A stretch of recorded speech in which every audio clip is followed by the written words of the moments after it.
7મા રાષ્ટ્રીય પોષણ માહ 2024ના શુભારંભ પ્રસંગે આપણી સૌની સાથે મંચ ઉપર ઉપસ્થિત કેન્દ્રીય મંત્રી શ્રીમતી અન્નપૂર્ણા દેવીજી,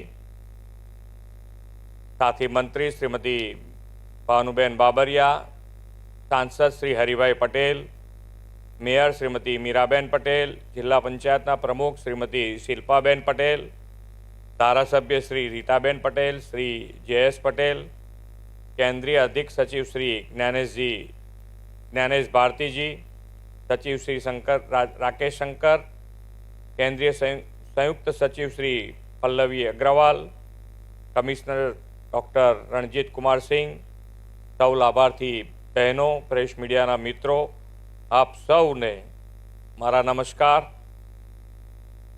પ્રદૂષણ પર્વની આપ સૌને અંતઃકરણથી શુભકામનાઓ પાઠવું છું। અને ગુજરાતમાં છે એવું તો લાગવું જોઈએ ને આપણને, ગુજરાતમાંથી શરૂ થઈ રહ્યું છે। વિશ્વ નેતા અને આપણા યશસ્વી વડાપ્રધાન શ્રી નરેન્દ્રભાઈ મોદીએ વિકસિત ભારત 2047નો સંકલ્પ કર્યો છે। કોઈ પણ દેશ અને રાજ્ય વિકસિત ત્યારે જ બની શકે જ્યારે તેની પેઢીઓ સ્વસ્થ, સક્ષમ અને સબળ હોય, સુપોષિત હોય, માતા અને બાળક તંદુરસ્ત અને પોષણક્ષમ હોય। તે સ્વસ્થ રાષ્ટ્ર માટે પાયાની શરત છે। સામાન્ય રીતે લોકોમાં એવી છાપ છે કે કેલરીવાળો અને યોગ્ય ખોરાક, દૂધ, ફળ, ફળાદી આપો એટલે કુપોષણ જતું રહેશે। આદરણીય વડાપ્રધાન શ્રી નરેન્દ્રભાઈ એવા આગવી સોચ ધરાવતા નેતા છે કે કોઈ પણ સમસ્યાનું હોલિસ્ટિક એપ્રોચથી નિવારણ તેમનું પોતાનું વિઝન રહ્યું છે। આવા જ વિઝન સાથે માતા અને બાળ સ્વાસ્થ્ય સાથે જોડાયેલી આખી ઇકોસિસ્ટમ બદલાવ લાવી વધુ સુદૃઢ કરવાનો નવતર અભિગમ તેમણે અપનાવ્યો। એના પરિણામ રૂપે દેશને 2018માં રાષ્ટ્રીય પોષણ મિશનની ભેટ મળી અને પોષણ માસની ઉજવણીથી સહી પોષણ દેશ રોશનનો મંત્ર સાકાર કરવાની શરૂઆત થઈ। વડાપ્રધાનશ્રીએ સમાજની મુખ્ય 4 જાતિઓ ગરીબ, અન્નદાતા, યુવાન અને નારી શક્તિના સશક્તિકરણથી વિકસિત ભારતની પ્રેરણા આપણને આપી છે। નારી એટલે કે માતા, બહેનો, દીકરીઓના યોગ્ય પોષણ, ખાસ કરીને સગર્ભા બહેનો, ધાત્રી માતાઓ અને પુખ્ત વયની દીકરીઓના પોષણને તેમણે પ્રાથમિકતા આપી છે। આ ઉપરાંત વિકસિત ભારતના નિર્માણના પાયારૂપ ભાવિ પેઢી એવા બાળકોને પણ પોષણક્ષમ બનાવવાની મુહિમ ઉપાડી છે। આપણે આ માટે વડાપ્રધાનશ્રીના નેતૃત્વ અને માર્ગદર્શનમાં પાછલા 6 વર્ષથી સપ્ટેમ્બર માસને પોષણ માસ તરીકે ઉજવીએ છીએ। આજે 7મા તબક્કાના પોષણ માહનો રાષ્ટ્રવ્યાપી પ્રારંભ આદરણીય વડાપ્રધાનશ્રીની જન્મભૂમિ ગુજરાતથી થઈ રહ્યો છે, તે આપણા માટે ગૌરવની વાત છે। આદરણીય વડાપ્રધાનશ્રીએ સૌનો સાથ, સૌના વિકાસના મંત્રને રાષ્ટ્રહિત અભિયાનમાં જનભાગીદારી જોડીને સાકાર કરવાની નવી પ્રેરણા આપી છે। તેમણે દેશની આંગણવાડી કેન્દ્રો, આશા બહેનો, આંગણવાડી કાર્યકર બહેનો આ અભિયાનના સ્ત્રોત બનાવ્યા।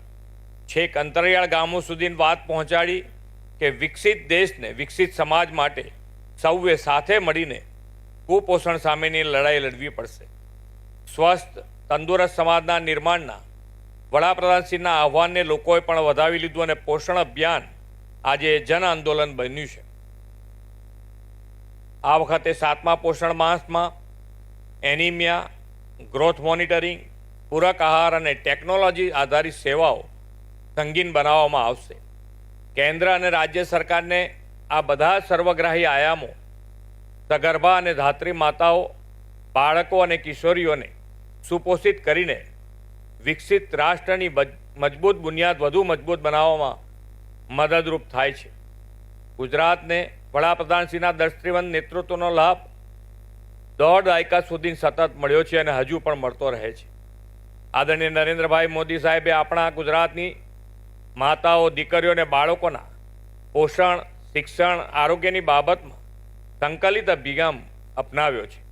આદરણીય નરેન્દ્રભાઈ રાજ્યમાં આંગણવાડી માળખાને સુદૃઢ કરવાની સાથે આંગણવાડી કેન્દ્રને નંદઘર તરીકે ઓળખ આપીને આંગણવાડી બહેનોને યશોદા ગણાવીને આંગણવાડી બહેનોનું માન વધાર્યું છે. રાજ્યમાં ખાસ કરીને આદિવાસી વિસ્તારમાં બાળકોનું પોષણ સ્તર સુધરે તે માટે દૂધ સંજીવની યોજના દ્વારા આશરે અંદાજે 13 લાખ બાળકોને પેસ્ચ્યુરાઇઝ ફોર્ટિફાઈડ ફ્લેવર્ડ દૂધ આપણે આપીએ છીએ. સંજીવની, ટેક હોમ રાશન, પાપા પગલી, પોષણ સુધા જેવી યોજનાઓ દ્વારા બાળકો, કિશોરીઓ, સગર્ભા અને ધાત્રી માતાઓના પોષણ અને વિકાસ માટેની યોજનાઓનો લાભ રાજ્યમાં આવા 45 લાખ લોકોને મળતો થયો છે. મુખ્યમંત્રી માતૃશક્તિ યોજના દ્વારા સગર્ભા બહેનોને વધારાનું પ્રોટીન આપવા માટેની એક 1000 દિવસની આ યોજના ગુજરાત સરકાર દ્વારા શરૂ કરવામાં આવી છે. કુપોષણ સામેની આપણી સહિયારી લડતના સકારાત્મક પરિણામ મળતા થયા છે. આદરણીય નરેન્દ્રભાઈએ ગુજરાતમાં વુમન લેડ ડેવલપમેન્ટનો પાયો નાખ્યો છે. મહિલા સશક્તિકરણની દિશામાં તેમના નેતૃત્વમાં વર્ષ 2006માં નારી ગૌરવ નીતિ જાહેર કરનારું ગુજરાત દેશનું પહેલું રાજ્ય હતું. નારી શક્તિના આધારે વિકસિત ગુજરાત અને વિકસિત ગુજરાત થકી વિકસિત ભારતના નિર્માણની દિશામાં આગળ વધતા આજે આપણે નારી ગૌરવ નીતિ 2024 લોન્ચ કરી છે. આદરણીય વડાપ્રધાનશ્રીએ માત્ર માતા, બહેનો, બાળકોના પોષણની જ નહીં, પર્યાવરણના પોષણની પણ કાળજી રાખીને દેશભરમાં એક પેડ માં કે નામ અભિયાનની શરૂઆત કરાવી છે. ગુજરાતમાં 53,000 આંગણવાડીઓમાં એક પેડ માં કે નામ અન્વયે બાળકો પાસે વૃક્ષારોપણ કરાવવાની પહેલ પણ આપણે કરી છે. આદરણીય વડાપ્રધાનશ્રીના નેતૃત્વમાં ભારત ખૂબ ઝડપથી વિકાસના નવા આયામો સર કરી રહ્યું છે. આજે આપણો દેશ વિશ્વની 5મી મોટી આર્થિક મહાસત્તા બન્યો છે અને ખૂબ જ ઝડપથી આદરણીય નરેન્દ્રભાઈના નેતૃત્વમાં 3જી મોટી આર્થિક મહાસત્તા બનવાનો છે તે નિશ્ચિત છે. આર્થિક વિકાસની સાથે સાથે આપણે સ્વસ્થ તંદુરસ્ત સમાજ માટે એક પણ માતા, બાળક કુપોષિત ન રહે તે સુનિશ્ચિત કરીને વિકસિત ગુજરાતથી વિકસિત ભારત 2047 બનાવવું છે. આપણે સૌ કુપોષણ દૂર કરવાના સંકલ્પ સાથે પોષણ માહને સિદ્ધિના નવા સોપાન સર કરાવીએ એ જ અભ્યર્થના સાથે વિરમું છું. ભારત માતા કી જય. વંદે માતરમ. જય જય ગરવી ગુજરાત. ખૂબ